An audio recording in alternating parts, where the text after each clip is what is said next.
Alô, pessoal, bom dia, boa tarde, boa noite, Alfredo. Vamos lá. Hoje é dia de começarmos mais um episódio do Parabolando Podcast. Estamos dando mais um ponto de partida num novo episódio que com certeza muitas pessoas têm a curiosidade, mas ao mesmo tempo que é uma grande curiosidade, a resposta é muito simples. Né, Alfredo? É verdade. Quem não fala, ou quem não já ouviu falar, ou quem não vai ouvir falar ainda sobre quem são os 144 mil, o que é que aconteceu com ele e qual é a função, né? A função desses 144 mil. E hoje nós vamos falar sobre isso. Semana passada nós falamos sobre os que clamam por justiça e hoje nós estamos falando aí quem são os 144 mil, porque esta é uma pausa que que está tendo, né? Entre o sexto e o sétimo selo, tá? E uma das coisas que estão acontecendo nessa pausa tá aqui, ó, os 144 mil. Seja bem-vindo ao nosso episódio mais uma vez. Estamos no YouTube, nós estamos aí no Facebook, Instagram, radioweb.com. Nossos episódios estão ao ar às 8 horas da noite, horário aqui dos Estados Unidos, tá? E no Brasil, 21 horas. Também estamos aí com o nosso presente diário, nosso devocional, todo dia. Muito bom, muito de manhã bom. às 8 horas da manhã, estamos aí ao ar, né? Com o nosso presente diário, gentilmente cedido pela Rádio Transmundial. Alfredo, vamos conversando aí. Alfredo, me fala, olha, tem gente que tá olhando pra gente agora querendo saber quem são esses 144 mil, por que esse número 144, né? Tem que fazer conta, né? Fala aí, Alfredo, diga lá. Vamos lá então. Um bom dia, uma boa tarde, uma boa noite a todos.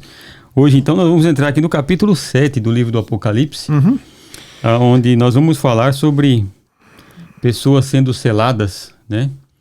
O tanto de pessoas, quem serão, o que eles farão, por que são selados, né? Por que Deus faz isso. E aqui, como o pastor Juraci disse, é uma pausa entre a sexta e a sétima trombeta. Tá, é o capítulo 7 todinho. Todinho é uma pausa. Nós vamos ver algumas pausas dessas no livro de Apocalipse.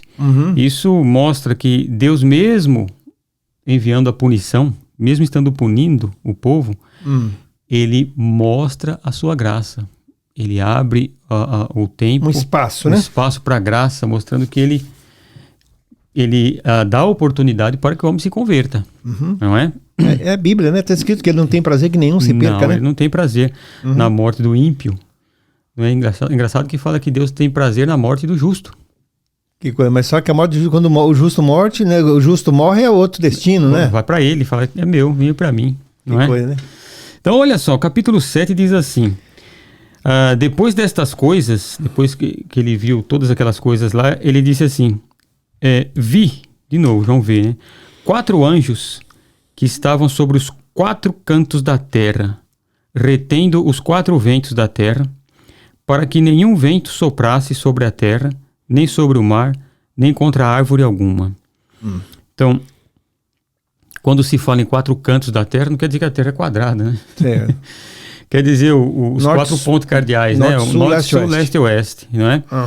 Então, nós vemos aqui que há uma influência de seres espirituais sobre a natureza. Não é?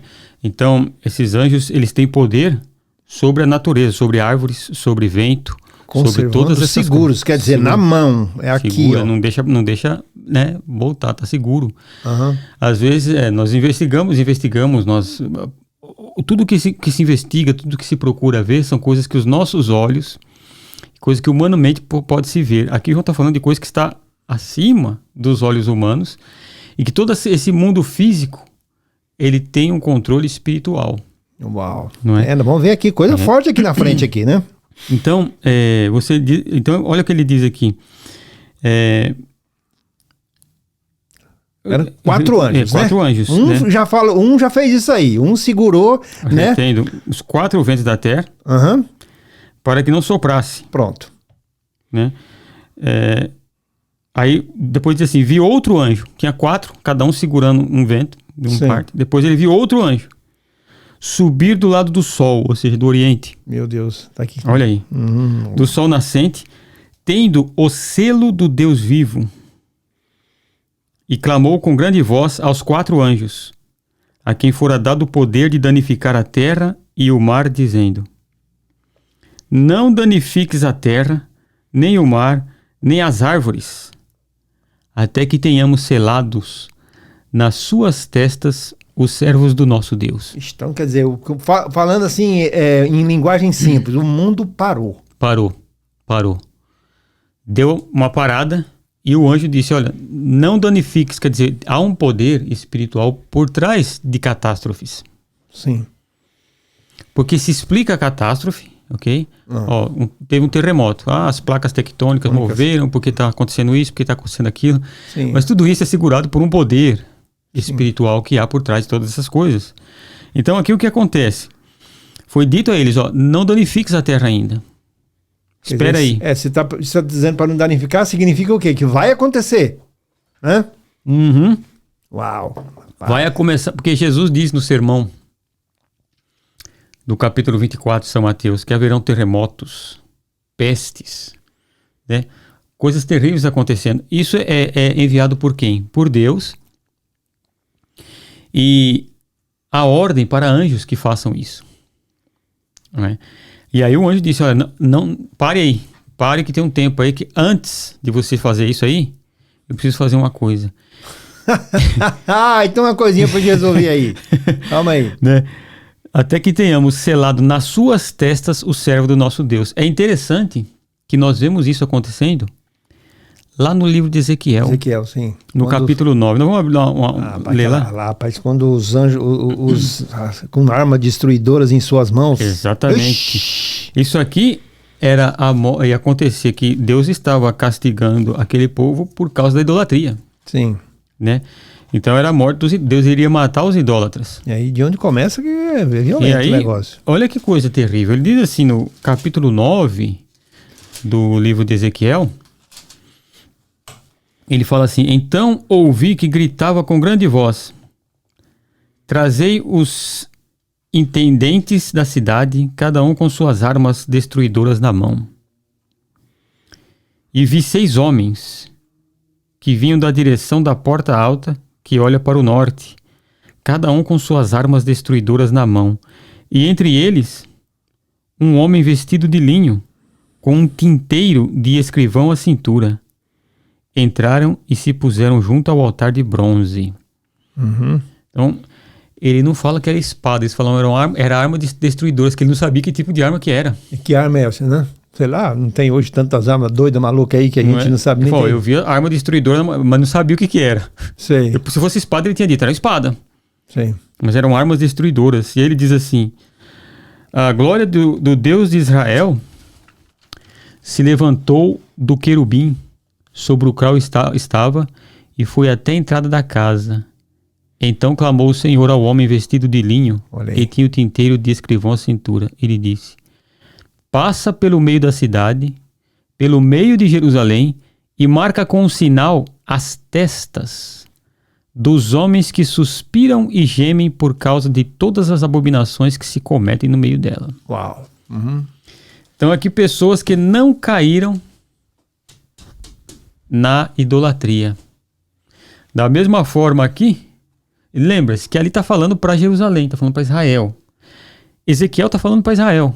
Sim. Aqui nós vamos ver que esse anjo que sela as testas de pessoas que não caíram na idolatria, que não receberam a marca da besta. Sim. Nós vamos ver outra marca lá na frente, sim, na testa também, que é a da besta, que não adoraram a besta. Sei. Diz assim, marca na testa os servos do nosso Deus. Ok. E é uma marca. Alguns intérpretes chegam a dizer que a marca seria um selo, que seria o Espírito Santo que estaria neles para uma obra. Uhum. Mas a gente não é? E aí diz assim, e eu vi o número dos que foram selados, e eram 144 mil, de todas as tribos dos filhos de Israel. Então tá aqui a resposta. Então olha só, Quem são os 144 mil? Judeus. Judeus. São das 12 tribos dos filhos de Israel. Então, aqui é mais um ponto que a igreja não pode estar aqui. Porque se fala que vai servir as testas dos servos do nosso Deus, teria que ser lá a testa da igreja. Sim. Não de judeus. Porque depois, quando um judeu se converte, e ele se torna um único povo com a igreja de Cristo, com todos os crentes que existem no mundo. Então, como Paulo fala, o muro de separação que existia caiu por causa de Cristo. Então, tanto judeus como gregos, gentios, bárbaros, todos esses, quando recebem o Cristo, quando Cristo entra na vida deles, eles se tornam igreja. Antes disso, há a separação, gentios e israelitas. Então, o porquê que Deus cria a nação de Israel?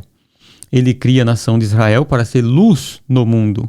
Quando todas as nações estavam se afastando de Deus, Deus cria a nação dele, que é a nação de Israel. Sim. E a nação de Israel, eles têm toda Paulo fala, deles são os profetas, deles são as profecias, deles são os patriarcas. Eles têm tudo isso, é deles. E nós recebemos como gentios. Então, da Bíblia inteira, o único livro que não foi escrito por um judeu, ou que não teve influência de um judeu, foi o livro de Jó. Porque Lucas, ele era gentio, era grego, mas a fonte dele é Paulo. Sim. Né? A fonte dele é o apóstolo Paulo, você vê Paulo ali. Né?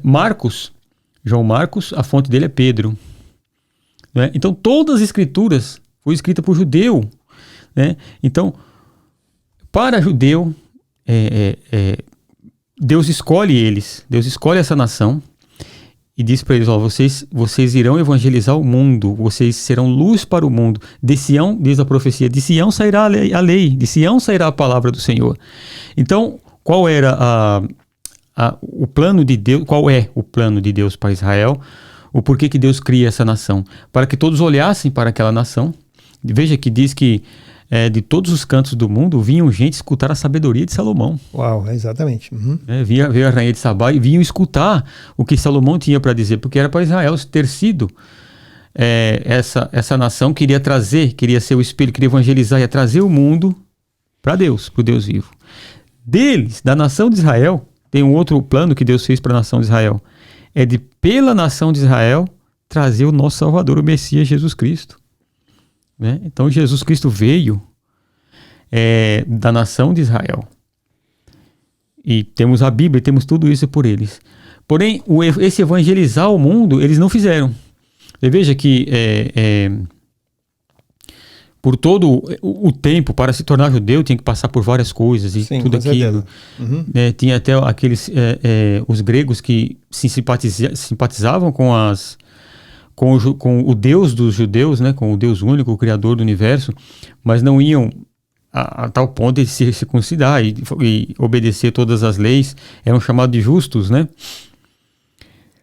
Mas aqui, nesse tempo aqui, quando eles forem selados, eles vão cumprir o que Deus prometeu, o que Deus mandou eles fazer, que é pregar o evangelho do reino nos 4 cantos da terra. Isso está lá no Evangelho de São Mateus, quando Jesus diz assim, este evangelho do reino, nós vamos dar uma lida lá. É Mateus capítulo 24, quando Jesus fala no sermão do fim dos tempos, né? E há que se entender que Jesus estava falando ali para judeus também, né?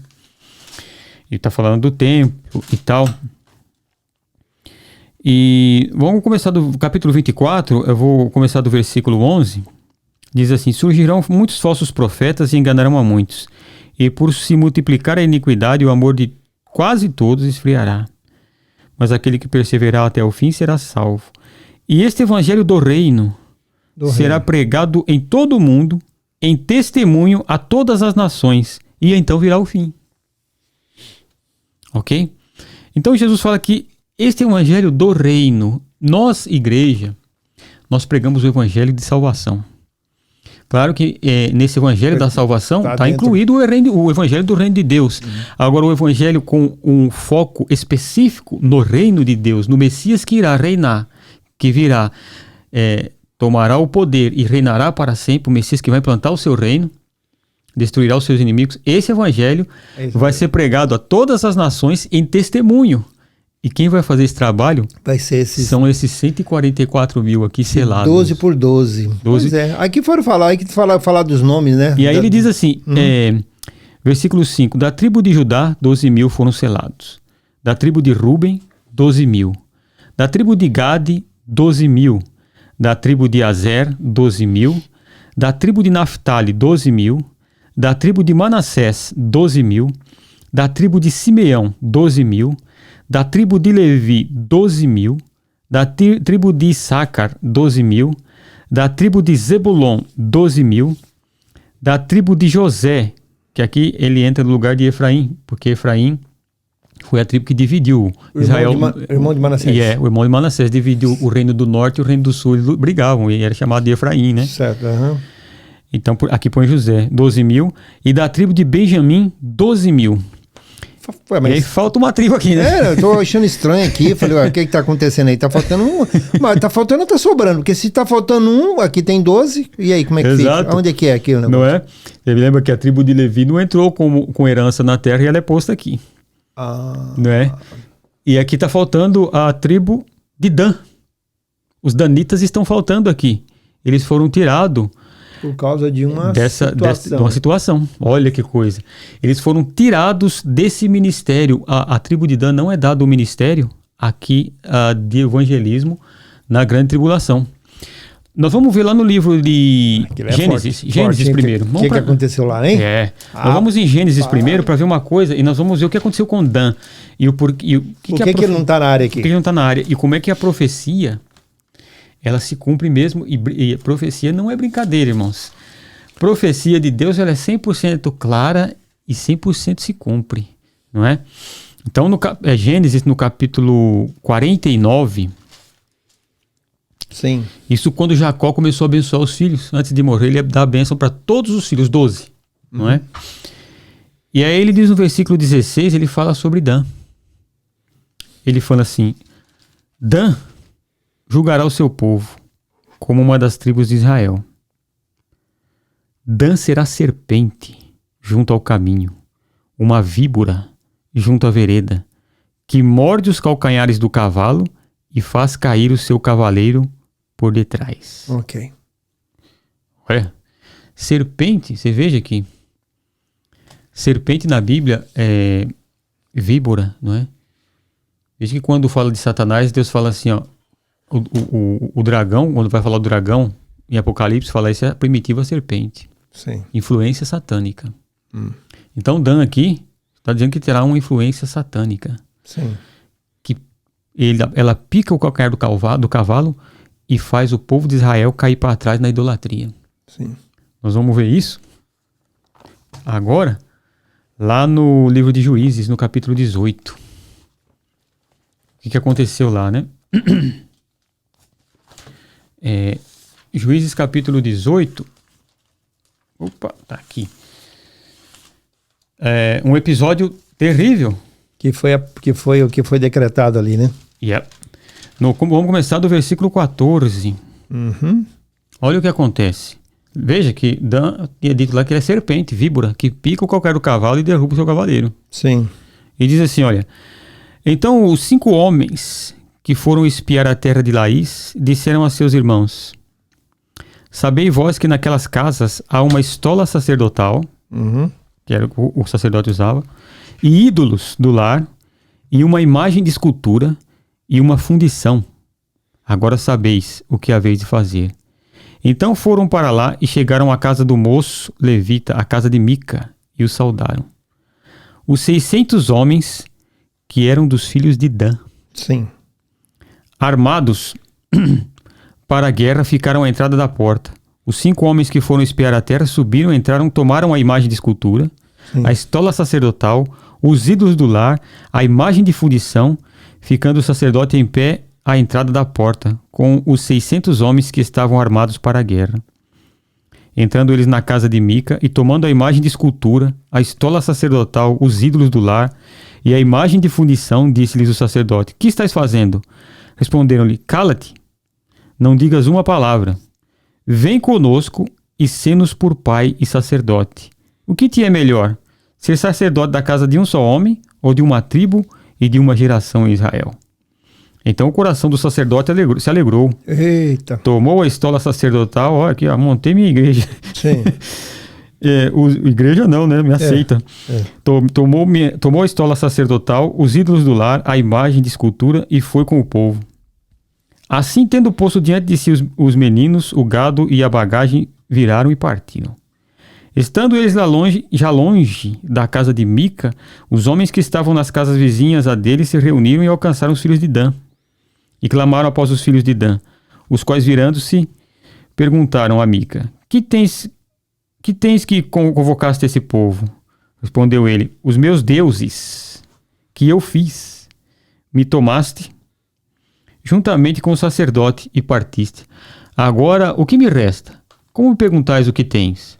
Porém, os filhos de Dan lhe disseram: Não nos faça ouvir a tua voz, para que, porventura, homens de ânimo amargoso não se lancem sobre ti e tu percas a tua vida e a vida dos da tua casa. Assim os filhos de Dan seguiram o seu caminho, e Mica, vendo que eram mais fortes do que ele, virou e se voltou para sua casa. Então levaram o que Mica havia feito, o sacerdote que tivera, e chegaram a Laís, a um povo pacífico e confiado. Feriram-nos ao fio da espada e queimaram a cidade a fogo. Ninguém houve que os livrasse, porque estavam longe de Sidom, e não tinha relação com ninguém, e a cidade estava no vale junto a Bet-Reob. Reedificaram a cidade e habitaram nela. Chamaram-na Dan, segundo o nome de Dan, seu pai, que nascera a Israel. Porém, antes o nome da cidade era Laís.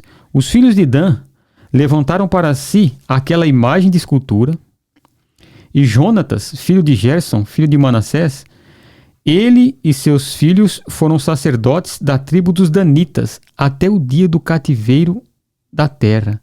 Assim continuaram a usar a imagem de escultura que Mica fizera, todos os dias que a casa de Deus esteve em Siló. Então, até eles ir para o cativeiro da Babilônia, continuavam adorando a imagem de idolatria que eles roubaram da casa do camarada. Sim. E aqui, eles não têm parte no ministério do evangelismo do mundo dos 144 mil. Por causa dessa questão. Por causa dessa questão. E alguns intérpretes até dizem que provavelmente, no capítulo 13, quando se fala da besta que se levanta da terra, não do mar, da terra, que é o falso profeta, sim, eles dizem provavelmente esse falso profeta será da tribo de Dan. Uau, rapaz. Então, ainda que Dan, no final, lá no Ezequiel capítulo 48, vai falar no final da história, Dan terá uma parte na herança, quando Deus vier, quando Jesus voltar e instaurar o reino de Israel, Dan terá. Mas nesse ministério de evangelismo, Dan não tem parte. Esses dos 144 mil aqui? Dos 144 mil que vão evangelizar o mundo, que vão pregar o evangelho do reino, que serão testemunhas seladas, e Deus o guardará. E veja que aqui, vamos selar eles, para estes serem guardados na tribulação. Né? Nós seremos salvos da tribulação. Eles serão salvos na tribulação. Eles estão na tribulação e são selados na tribulação. E aqui não é selado nenhum gentio. Só judeus. Só judeus, porque são aqui... Alfredo, eu pensei que a coisa era mais difícil. Não, assim, é muito fácil. Quem era um mistério, rapaz, quem são os 144 mil? Eu sou 144, eu não sou, quem é? O que eles fizeram? Então, a função deles é essa, então foi levar... Exato, foi evangelizar o mundo na época da tribulação. Sim. Porque a igreja, quem evangeliza o mundo hoje é a igreja não pode estar aqui. Então eles estarão evangelizando. Então, se alguém chega para você e diz que, alguma seita chegar para você e disser que eles são parte de 144 mil, faça a seguinte pergunta: de qual tribo você pertence? Essa é a simples e curto e grosso. O cara nasceu lá no Jabaquara. Sei. Mas Jabaquara é zona sul, lá de São Paulo, viu, gente? Ele acha que... Sei, ele pode ser um dos 144 mil. Sei. Não é, tem que ser judeu, da tribo de Israel. Tribo, tá aqui, tem que ser da tribo. E estas tribos de Israel... Tá escrito aqui, tá escrito, gente, ó, Judá, Ruben, Gade, Aser, Naftali, Manassés, Simeão, Levi, Issacar, Zebulon, José e Benjamim. Exatamente. Pronto. Então, os 144 vem desse povo aqui. Desse povo. E São acabou. judeus selados, salvos na tribulação. Muito bem, agora você está selado, vai fazer o seu trabalho e vamos. E aí diz, encerra os 144 mil. São eles que depois nós vamos ver lá um outro grupo, né? Sim. 144 mil virgens que não se contaminaram com mulheres. Ok. Vai estar falando lá na frente de um grupo lá. Eu pensei que esse episódio aqui a gente ia demorar uns 2 episódios para falar dos 144 mil. Você já Muito resolveu simples. aqui a parada já? É incrível, é só ler, irmão. É só ler o que está escrito, né? Então nós estamos lendo, quem são 144 mil? Ele falou, da tribo. Peraí, esse aqui não sou eu, então não faço parte dessa, porque eu não sou de nenhuma tribo, eu sou gentio. Não sou circuncidado. Sim. Sou circuncidado só no coração, que Cristo cortou. Quantos de nós nem passou perto de Israel, né? Aqui está escrito aqui, ó. Das tribos, das 12. 12 tribos de Israel. Né? E é fácil se encontrar as 12 tribos, né? Há essa... se perderam, as 10 tribos se perderam. Há até uma seita que dizia que faziam parte das 10 tribos que tinham se perdido e tal. Não, as 10 tribos não é difícil de achar, há como encontrar, tem como se achar. Sim. E irão ser achados aqui e serão selados na tribulação. Pronto aí, pessoal, tá vendo aí, ó? Gente, e nós estamos falando aí de selado, de marcado, tudo, isso aqui tá tudo dentro da tribulação, né, Alfredo? Tudo dentro. Tá acontecendo. Nós vamos ver um outro tipo de povo sendo selado na testa. Já, né? Temos falando muito isso, e aqui no nosso próximo capítulo nós vamos falar da visão dos glorificados, né? Quem são esse povo? Você vai ver uma turma assim, ó, você vai olhando uma turma, aí alguém vai perguntar, quem são estes, né? Exatamente. Quem são esses? Alguém vai olhar assim, e vai falar assim, olha, aqueles ali... São próximo capítulo. São tal pessoas. Exatamente, são tal pessoa. Então, Alfredo, as suas considerações finais, já vamos encerrando mais um episódio para Parabolando Podcast. Quem são 144 mil? Pronto, já sei. E você também sabe. 144 mil da tribo de Israel. O plano de Deus para os judeus, pois aqui é o seguinte, os planos de Deus, os dons de Deus são irrevogáveis, irmãos. Deus prometeu para Israel, e aqui está se cumprindo, claramente, diante dos nossos olhos, as promessas que Deus fez, e nós vemos uma coisa, que isto vem de Deus. Israel sempre foi rebelde a Deus, sempre, né, não teve sem problema, mas por causa da palavra dele, por causa da promessa dele, é ele que fala, olha, lá em Ezequiel ele fala, não é por causa da bondade de vocês, não é por causa de nada, é por causa do meu nome. Okay. Eu glorificarei o meu nome, é por causa do meu nome que eu vou cumprir o que eu prometi para vocês. Então, como diz o apóstolo Paulo, né, fiel é Deus, aquele que começou a boa obra, há de cumprir em vocês. Nós que somos cristãos, muito mais nós que fomos selados com o Espírito Santo, a promessa de Deus para nós é de salvação, é de vida eterna, é de coisas boas. Sim. Então, creia que você é um salvo em Cristo Jesus. Mesmo no momento mais difícil da sua vida, você é selado com o Espírito Santo. Amém. Para ir reinar com Cristo. É isso aí, tamo junto.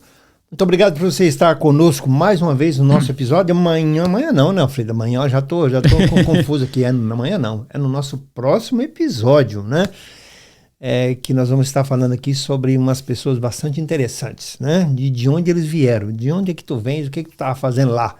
E o que aconteceu com eles, né? Isso é uma coisa muito importante. Então não deixe de estar conosco e compartilhe nosso programa, se inscreva no nosso canal, dê o seu joinha, faça o seu comentário e nos vemos até o próximo episódio do Parabolando Podcast. Bye, bye. Tchau, tchau.